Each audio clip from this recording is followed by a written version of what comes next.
Bueno, en primer lugar, muchísimas gracias a todos por la amabilidad, la cordialidad.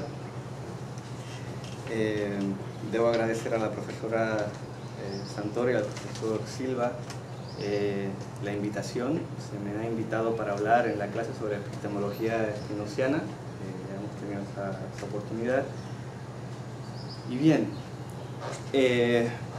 ha sido semana y media muy activa de diversos temas. El estudiantado aquí, veo muchas personas que no han estado en todas las actividades, pero empecé esta semana con una discusión del profesor Etienne Elmer sobre el miedo en Platón, donde al final de la conferencia se abrió una discusión sobre la relación entre libertad y necesidad. Si mal no recuerdo, el profesor Elmer llegó a decir que hay un punto en que la justicia en Platón sería ese punto en que cada cual llega a ser lo que es.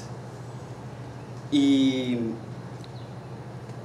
a la otra semana tuvimos bueno, 2 días después tuvimos la oportunidad de estar con el profesor Sousa hablándonos de una lectura de René Descartes desde la epistemología contemporánea, viendo todo un ensamblaje conceptual, digamos en potencia en Descartes, pero que el propio Sousa entendía que necesitaba esa huida, de alguna manera, hacia cierta teología natural.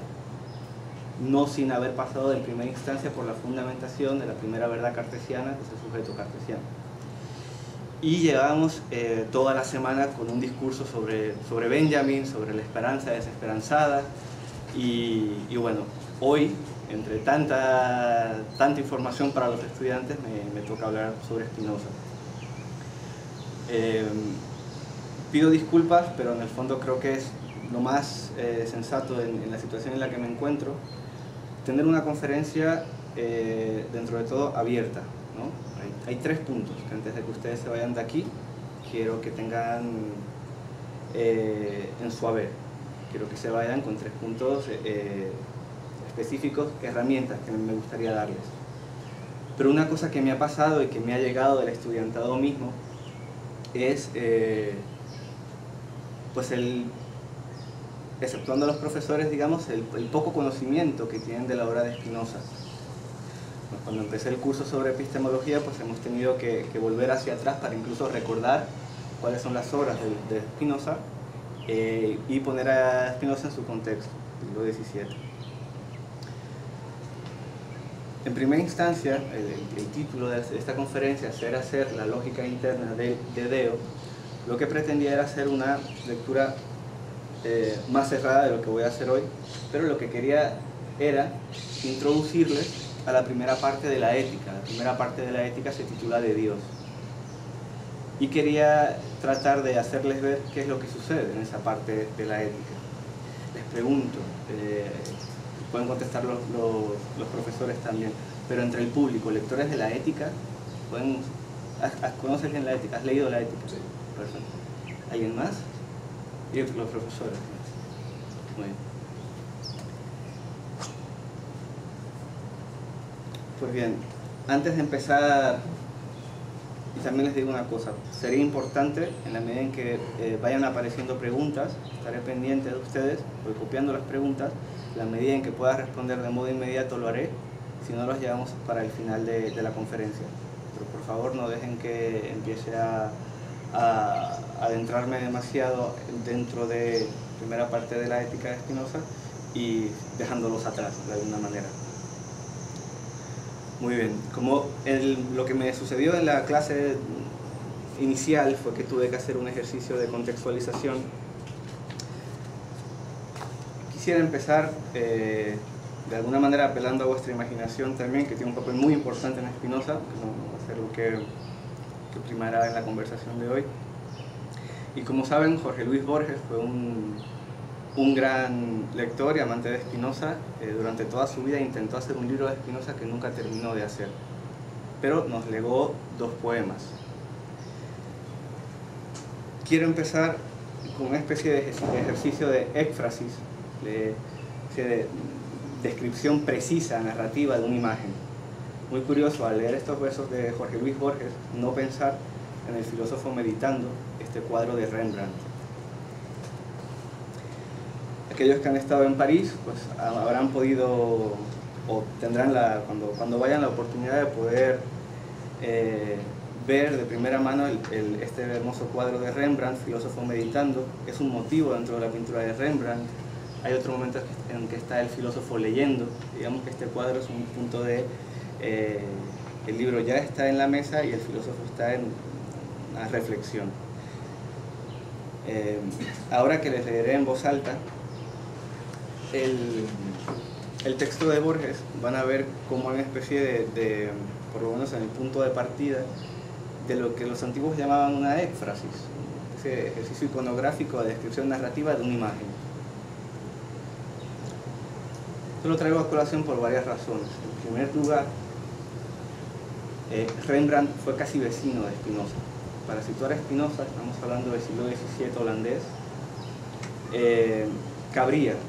Por eso, vamos a ver ese hecho también, viendo la situación con la que me encontré en la clase, una pequeña cronología en el último folio del material que les he repartido, una pequeña cronología básica y algunos hechos culturales y políticos de importancia.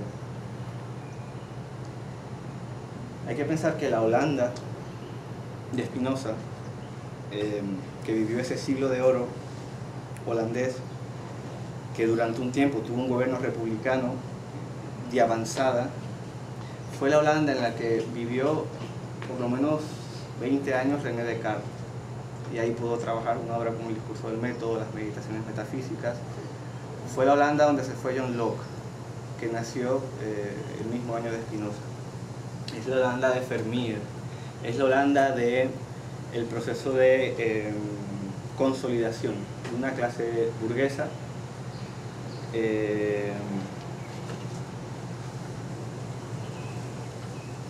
les digo que, ha surgido la pregunta, el compromiso de Spinoza con su Holanda fue tal que después de su excomunión, Spinoza tenía 24 años, él se sentía como ciudadano holandés. No solo se sentía como ciudadano holandés, sino que trató de defender lo que fue un gobierno republicano, el gobierno de los hermanos de Witt.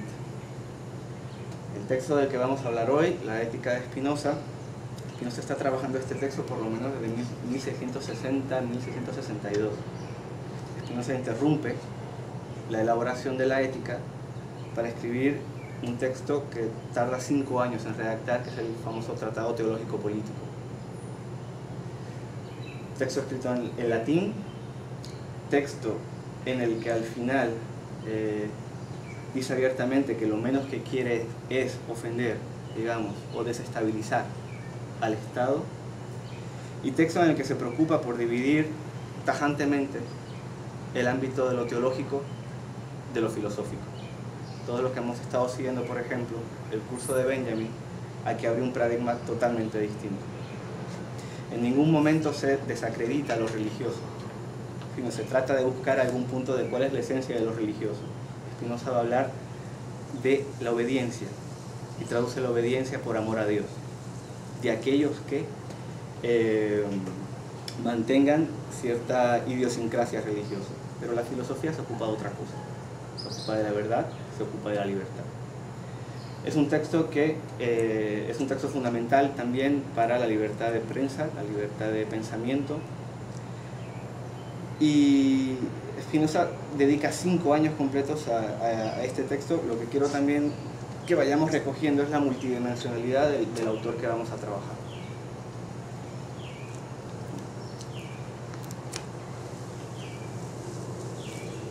La situación europea. Podemos pensar a Holanda como ese siglo de determinada tolerancia, y cuando se habla de tolerancia, ¿qué es determinada tolerancia religiosa? Estamos hablando que si Spinoza llega ahí, Spinoza nace en Ámsterdam, es porque la comunidad judía pudo estar ahí y convivía, pero dentro de su núcleo cerrado, pero convivía con toda una serie de calvinismo dogmático, pero también con toda una serie que Klossowski le llamaba cristianos sin iglesias, diversas tendencias protestantes heterodoxas, y de todas esas tendencias heterodoxas cristianas se nutre el pensamiento de Spinoza. los llamados colegiantes, eran los amigos de Spinoza, y Spinoza poco a poco le iba dando manuscritos de la ética y los discutía con ellos.